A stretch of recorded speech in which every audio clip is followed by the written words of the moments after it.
आम्ही मुसलमानांचं लांगून चालून पालन करतो असं जर तुम्ही टीका करणार असाल तर तुम्ही ही पण गोष्ट लक्षात ठेवली पाहिजे का तुमच्यापेक्षाही प्रखर हिंदुत्व आम्ही आहोत. आम्ही हिंदुत्ववादी प्रखर हिंदुत्ववादी आहोत, परंतु आमचं हिंदुत्व दुसऱ्यावर टीका करण्याचं, दुसऱ्याला त्रास देण्याचं आजपर्यंत राहिलेलं नाही.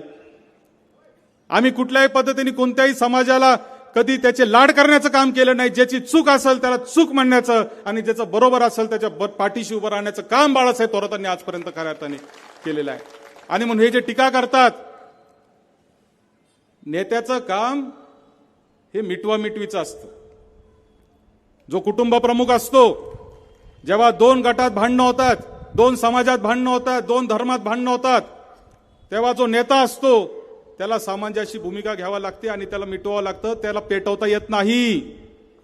आणि तेच काम मागच्या 40 वर्षात बाळासाहेब थोरातांनी खऱ्या अर्थाने केलेलं आहे. याचा अर्थ आम्ही कोणत्या धर्माला त्याचे लाड करतो, तुम्हाला कोणाचा विरोध करतो असं जर कोणी टीका करत असेल तर इथून पुढच्या काळामध्ये ती आम्ही अजिबात सहन करणार नाही.